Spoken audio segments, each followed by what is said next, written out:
भाजपा प्रदेश कार्य समिति के सदस्य लाहौर से अशोक चौधरी एवं वरिष्ठ भाजपा नेता श्याम सिंह चौहान ने आज ग्वालियर में पत्रकारों को संबोधित करते हुए कहा कि कांग्रेस के पास अब कोई विचारधारा नहीं रह गई है। नेता द्वय ने कहा कि कांग्रेस के प्रदेश अध्यक्ष जीतू पटवारी और दामोदर यादव जैसे जनाधारहीन नेता लोकसभा चुनाव करीब आते ही फिर झूठी लुभावनी घोषणाओं और आरोप प्रत्यारोप की दुकानें सजाकर बैठ गए हैं। दोनों भाजपा नेता अभी हाल ही में 4 फरवरी को जीतू पटवारी और दामोदर यादव द्वारा करी गई चर्चाओं पर आपत्ति जता रहे थे। यहाँ मध्य प्रदेश कांग्रेस के अध्यक्ष आए थे तो उन्होंने महाराज सिंधिया के विषय में जो शब्द कहे, जो भी कुछ बोला है, उनकी पोल खोलने के लिए, उनकी वास्तविकता बताने के लिए आज हमने आपका निवेदन किया है। वो उनकी क्या नीतियां हैं और वो क्या बोल रहे हैं।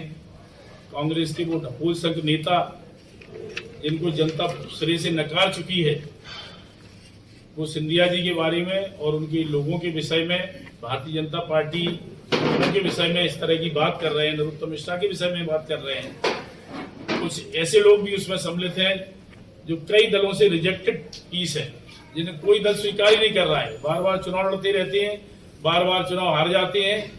ऐसे लोग सिंधिया जी के विषय में टिप्पणी कर रहे हैं, चुनाव के माहौल को देखते हुए अपनी राजनीति को चमकाने के लिए अनगल इसकी बातें कर रहे हैं। कोई सिंधिया जी से जाति पूछ रहा है, कोई ये कह रहा है, प्रदेश अध्यक्ष जी कह रहे हैं कि उनके साथ जो लोग गए थे उनकी क्या स्थिति हुई, कितने लोग हैं, क्या है। अरे भाई, हम लोगों की विचारधारा है, महाराज ने उस विचारधारा को स्वीकार किया।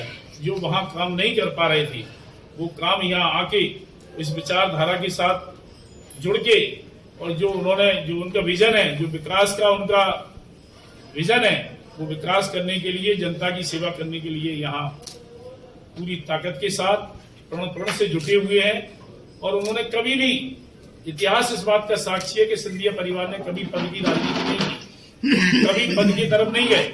और उनके साथ भी जो लोग, जिन लोगों ने, हम जैसे लोगों ने इस विचारधारा को स्वीकार किया, अंगीकार किया, हम किसी पद के लिए, उनके लोग किसी पद के लिए नहीं भाग रहे हैं, ना पद के लिए आए हैं। ये तो वो सोच है कि उनको प्रदेश अध्यक्ष क्यों बनाया गया, पैसा खर्च करने के लिए उनको बनाया गया, उनकी पार्टी की स्थिति क्या है सबको पता है। प्रत्याशी तो तैयार नहीं हो रहे हैं, कांग्रेस में ढूंढे प्रत्याशी नहीं मिल रहे हैं, चुनाव लड़ने के लिए कोई तैयार नहीं हो रहा है। ये उनकी पार्टी की स्थिति बनी हुई है। और वो बात करते हैं सिंधिया जी की। जीतू पटवारी ने कहा कि जो 50 लोग कांग्रेस छोड़ के गए वो सब सड़क पे आ गए और सिंधिया जी आनंद कर रहे हैं। बिल्कुल नहीं, ये सब गलत है। अब ना सिंधिया जी कभी पद के लिए आए हैं और ना उनके लोग पद के लिए आए। हम लोग बहुत अच्छे तरीके से, जैसे दूध में शक्कर घुल जाती है, इस तरह से घुल चुकी है और कहीं कतई कोई आवश्यकता नहीं है। हम उस विचारधारा के साथ, पूरी ताकत के साथ, मोदी जी की नीतियों पे, मोदी है तो गारंटी है, मोदी की जो गारंटी है पूरे देश ने, प्रदेश ने, अभी जो चुनाव हुए चुनाव में जनता ने पूरी तरह ये स्वीकार किया है। जनता का विश्वास भारतीय जनता पार्टी के प्रति, मोदी के प्रति बढ़ा है। आप मोदी जी की नीतियों से प्रभावित होकर भाजपा में शामिल हुए या सिंधिया जी के समर्थन में शामिल हुए? सिंधिया जी ही मोदी जी की नीतियों से प्रभावित हुए, क्योंकि वहां रह के जहां वो थे वहां सिवाय भ्रष्टाचार की उनका कोई सोच ही नहीं है, उनकी कोई आइडियोलॉजी नहीं बची। इस कारण से जो उन्होंने वहां वचनबद्ध थे 2018 में, जिस कारण सरकार आई थी, वो करने नहीं दे रहे थे, वो काम ही नहीं हो पा रहे थे। जनता को जो वादा किया था वो पूरे नहीं करने दे रहे थे। यहाँ आके वो सब कार्य पूरे हो रहे हैं और उससे भी अधिक विकास के काम हो रहे हैं। ग्वालियर और चंबल संभाग से लेकर के मालवांचल तक